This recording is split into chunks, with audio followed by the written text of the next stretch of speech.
Norbert, schön, dass du wieder da bist. Ich glaube, wir werden hier das neue Dream Team auf YouTube, wir zwei, oder was? Ja, wir arbeiten dran. Wir arbeiten dran, gell? Die jungen YouTube-Stars hier sozusagen, gell? Nicht schlecht. Ja, genau, wir sind in dem richtigen Alter. Ich glaube, ich bin 36 oder was. Genau das richtige Alter. Ich bin gerade in der Gegend vorbeigekommen und wir hatten ja vor kurzem hier den Video gedreht über die Schlangen und das ist ja super toll angekommen. Wer es nicht gesehen hat, kann das hier nochmal gucken, ne? Aber auch wirklich gucken. Eingeblendet, genau. Da unten, nicht da oben. Da unten. Da unten, nicht da oben. Kann das nochmal gucken. Ich kam hier gerade vorbei und da du uns das letzte Mal so toll mit den Schlangen erklärt hast und ja auch so viele Tiere hat, da war ich schon wirklich beeindruckt. Und nicht nur im Königsbütern, sondern auch andere Sachen, Krokodile und so. Ich habe jetzt gerade bei mir zu Hause ein 10 Meter langes Krokodilterrarium fertig. Und da dachte ich, du hast so bestimmt für mich da das Richtige. Ich wollte mal ein paar Krokodile haben zum Handeln. Da dachte ich, wenn ich schon in der Gegend bin, frage ich dich. Genau, habe ich goldrichtig was für dich. Aha. Hole ich her. Ja. Du wirst begeistert sein. 100%. Ja, das gucken wir uns an. Dann habe ich hier was für dich mitgebracht, Norbert. Hier sind die drin. Hier sind. Muss ich Abstand halten, oder? Nee, ich glaube nicht. Ja, die sehen ja lustig aus. Du kannst mir ein bisschen helfen. Pass auf, nimm du mal den einen. So, da haben wir, wenn wir Pech haben, natürlich nass. Der sieht ja mal spannend aus. Genau. Der ist ja aus Porzellan. Das sind Albino-Alligatoren sind das. Die werden ja riesengroß, oder was? Ja, das ist wegen der Nachteil an diesen, also Mississippi-Alligatoren, genau. Die werden ja 3 bis 4 Meter.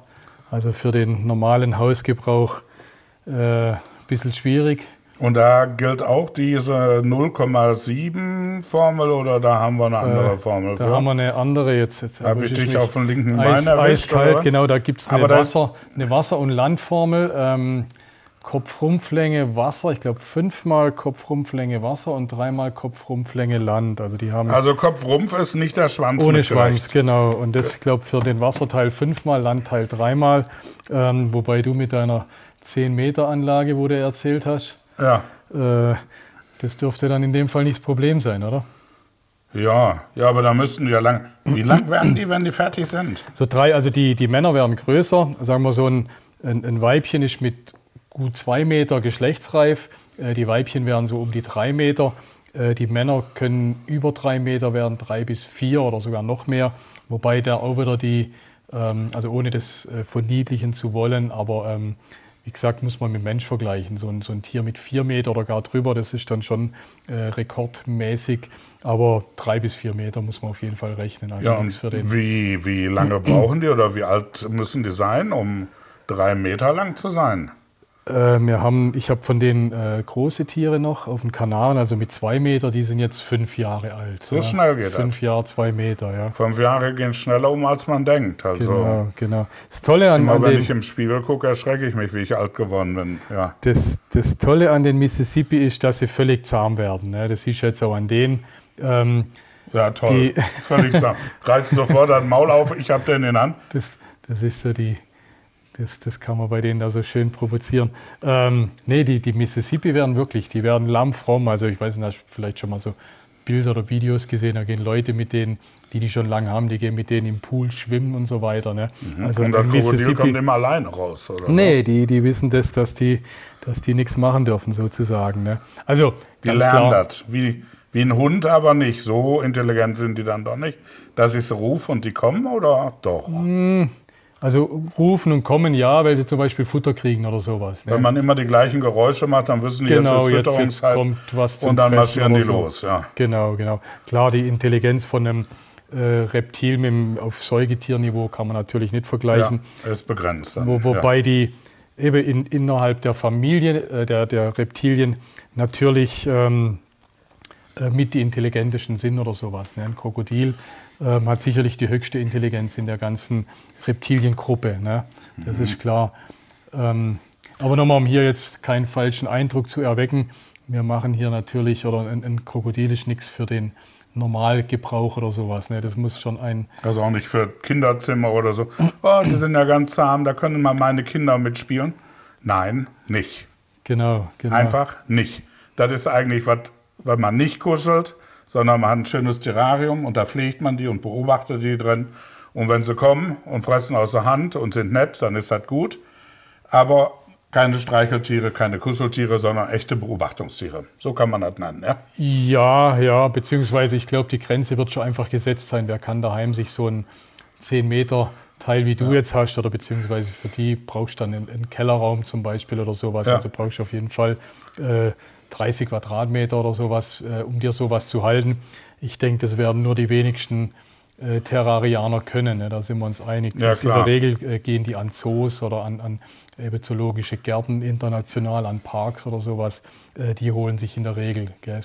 Klar gibt es ein paar wenige Terrarianer mit Krokodilen, aber das ist dann doch eher die Ausnahme. Aber ich wollte ja eigentlich hier ein paar kleine Krokodile eventuell bei dir kaufen, die ich dann an meine Kunden verkaufe, an den Hobby-Terrarianer verkaufe. Da sind die ja jetzt gar nicht für geeignet. Welche würdest du mir denn empfehlen? Welche nehme ich denn da? Ich glaube nicht, dass der Mississippi-Alligator das Hobbytier Nummer 1 bei euch sein sollte. Nummer 1 wird. Also welche in der Terroristik machbar sind mit entsprechendem Aufwand, natürlich sind die Glattstirnkaimane, Paleosuchus palpebrosus oder Paleosuchus trigonatus. Die werden so guten Meter, 1,20 Meter, 1,30 Meter vielleicht mit Schwanz, ne? Alles in allem. Also wenn du Alles mal guckst, in allem? Alles in allem. Also der hat jetzt, schätze ich jetzt mal 60 Zentimeter, wird es ungefähr sein. Also die Paleosuchus sind machbar. Ne? Das heißt, die hätten auch noch eine Größe, die man so als erwachsener Mann alleine handeln kann? Ja, definitiv. Das geht. Klar. Ja, die kann ich handeln. Sind aber nicht so lieb wie diese, oder doch? Genau. Die sind ja richtig lieb hier, ne? Das ist schon fast ein Kuscheltier. Könnte ich mich dran gewöhnen. Kaum sagst du es, will der hier davon marschieren. Die Farbe vielleicht nicht, dem fehlt ja ein bisschen Farbe, aber kann man ja nachlackieren, wenn es sein muss. Die Paleosuchus, die muss schon, also du kannst die schon auch zahm kriegen, da musst du natürlich noch viel mehr Zeit. Also die sind mehr oder weniger von Natur aus zahm. Oder wenn ich war schon in den USA auf den Alligatorfarmen, da kannst du sogar fast zwischen denen rumlaufen, obwohl das ja wirklich auf einer Farm Tiere sind, die nicht regelmäßig ohne hantiert dass werden. Sie dich kennen. Ohne dass nicht die nur der Pfleger, sondern... Genau, selbst als Fremder. Und erst recht, wenn du denen die Fluchtmöglichkeit ins Wasser lässt. Ne? Also dann greifen sie sich sowieso nicht an. In dem Moment, wenn meinetwegen da vorne das Wasser ist, du läufst hinten dran vorbei, wenn sie sich wirklich, oder wenn du aus Versehen mal einmal an den Schwanz kommst oder so, dann rennen die ins Wasser, aber greifen dich nicht an. Also wie gesagt, auf der Farm. Und beziehungsweise jeder, der das guckt, nicht probieren. Verlasst euch nicht auf alles, was ich sage. Das ist meine Erfahrung. Das ist ja schon ein bisschen komisch. Ne? Man kriegt da keine Eintrittskarte, sondern da steht One-Way-Ticket drauf. Kann das sein? Genau, einmal hinten durchlaufen. Ja, genau. Krokodilfütterung um 18 Uhr, wir haben wieder einen Gast. Genau. Also in die Situation wird wahrscheinlich der wenigste kommen. Aber das ist das Tolle an denen, dass die von Natur aus so zahm sind. Da waren wir gerade beim Thema. Gell? Und die Paleosuchus, da muss man sich einfach ein bisschen mehr Zeit nehmen, aber werden schon auch brav und zahm, wenn man sich die Zeit nimmt. Und die sind jetzt hier aus einer Alligatorfarm und gezüchtet und die sind einfach ohne Farbe, also Albinos. Genau. Das passierte einfach, oder wir haben in vielen anderen unseren Firmen schon darüber gesprochen, über intensive Zuchtauslese, wo man also verschiedene Farben aus verschiedenen Tieren zum Beispiel züchtet. Das ist beim Krokodil noch nicht so, ist ja Leopardgecko ja zum Beispiel auch, oder die Königsbütung, wo wir vor kurzem drüber berichtet haben.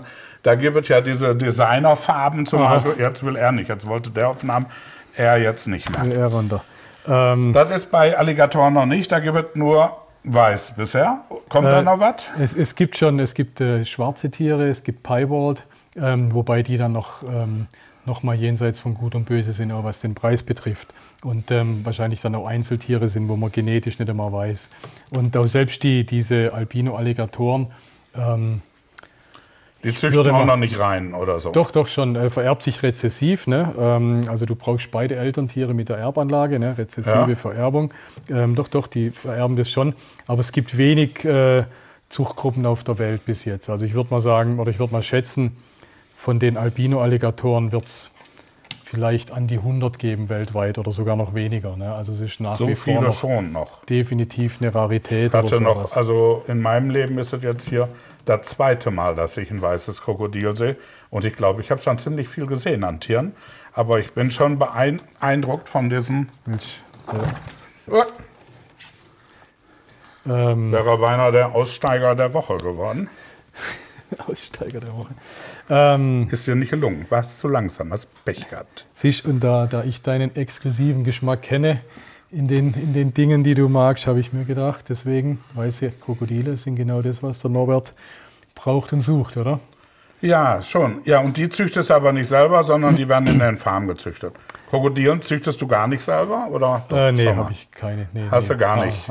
Also ich habe von Anfang an oder seit ich Terroristik betreibe, hatte ich den Charlie, über den wir auch schon einen schönen Film gemacht haben.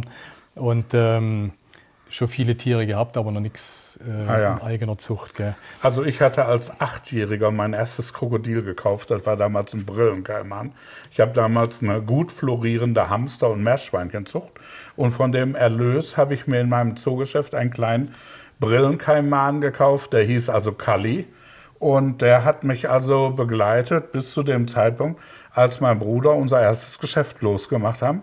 Also den hatten wir wirklich etliche Jahre, bis er dann leider mal ein trauriges Schicksal hatte. Gibt immer Missgönner auf dieser Welt und die meinen, ihre Wut an Tieren auslassen zu müssen und haben unser Krokodil vergiftet. Das war natürlich eine super traurige Sache. Aber man kann ja auch nicht alle wegschließen, dass keiner sieht, weil ein Verrückter durch die Welt läuft und der meint, die Welt müsste anders sein, wie er sich das vorstellt. Aha. Aber eigentlich haben mein Leben immer Krokodile begleitet, also ab meinem 8. Lebensjahr. Und das war auch die Motivation, dass ich mein Terrarium da jetzt gebaut habe und habe gesagt, boah, ich habe jetzt schon ein paar Jahre kein Krokodil mehr, jetzt muss ich wieder einen bauen. Und habe mir jetzt mal, da gerade da Platz war, mal so ein 10 Meter Terrarium hingebaut, 3 Meter tief. Allerdings auch sehr hoch. Ich baue immer so Multiterrarien, falls mal keine Krokodile da sind. Also jetzt im Augenblick, da ich keine habe, lebt da ein Pärchen Affen drin. Sobald Krokodile im Haus sind, ziehen die natürlich um, ganz klar. Ich glaube, das ist so ein bisschen Restrisiko für die kleinen Zwerchkranaffen. Ja, allerdings, die müssen dann raus, gell? Ja, aber so diese Glattstirnkaimane, die dann kleiner sind, die, habe ich aber schon öfter gehört, haben auch Hobbyisten zu Hause und züchten die sogar. Genau, die gibt es auch in Europa Leute, die nachziehen. Und eben ist vom Platz her definitiv überschaubar. Gell? Eben bei der Gelegenheit der Dr. Brock, das ist ja war ja der Krokodilpapst in Deutschland, ne? Da war mein Charlie übrigens auch her, von dem wir es vorher hatten. Der hat auch jahrelang oder jahrzehntelang sogar die Glattstirnkaimane nachgezüchtet. War wahrscheinlich der erste in Europa, der die gezogen hat. Gell?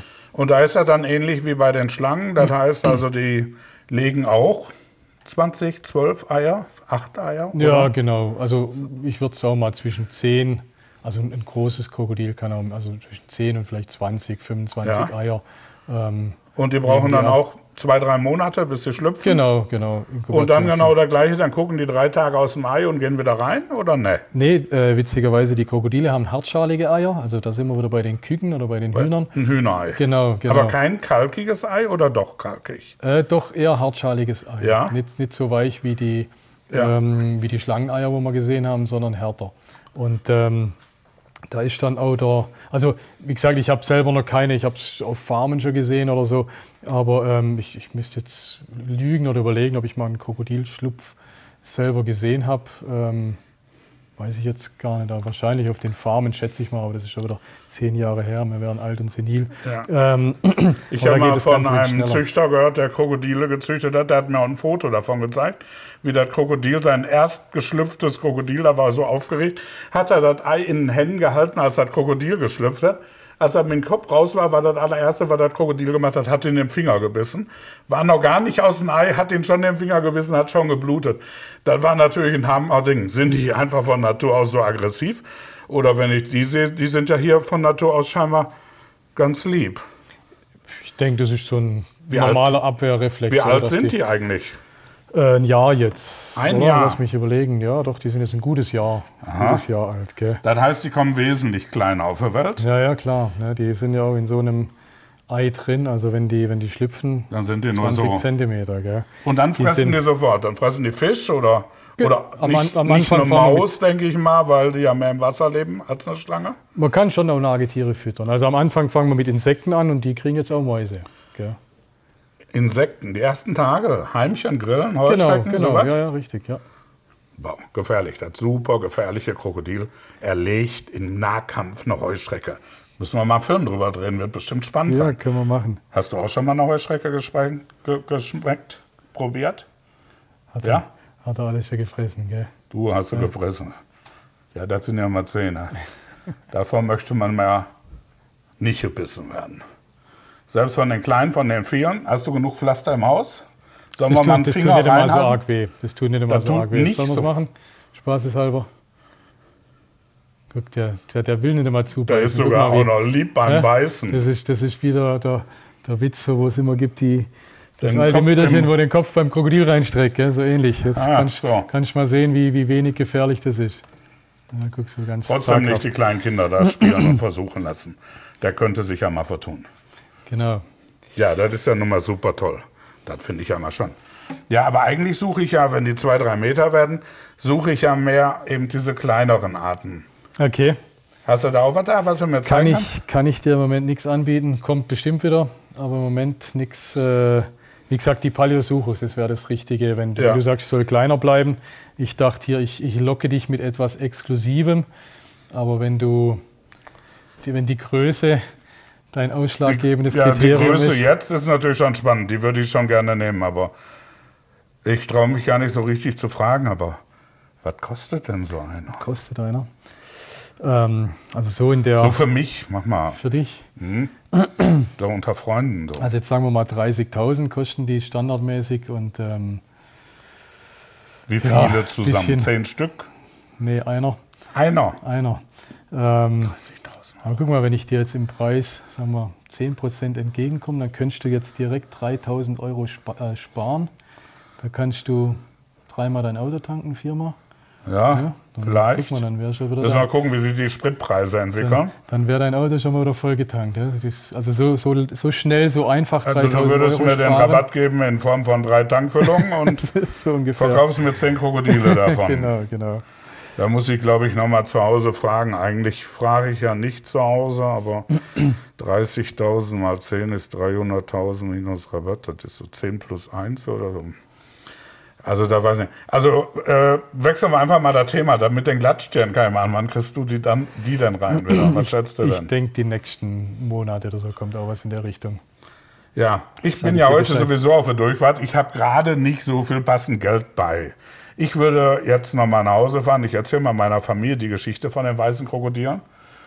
Und wenn einer sich findet, der die 300 Mille abdrückt, vielleicht ist ja einer von euch dabei, der möchte bei uns demnächst 10 weiße Krokodile sehen. Du musst ja keine 10 kaufen. Also ich sage mal 4 Stück hätte ich, aber so ein Pärchen. Also Spenden würde ich annehmen. Vielleicht wäre euch das wert, dass wir im Geschäft jetzt mal so ein Pärchen weißer Krokodile hätten und 60 Mille. Guck doch noch mal in dein Portemonnaie, guck doch noch mal auf dein Konto. Kannst du mir einfach ganz cool überweisen, einfach unten drunter schreiben, weiße Krokodile, ist schon in Ordnung. Ich leite das Geld hier zum Stefan weiter.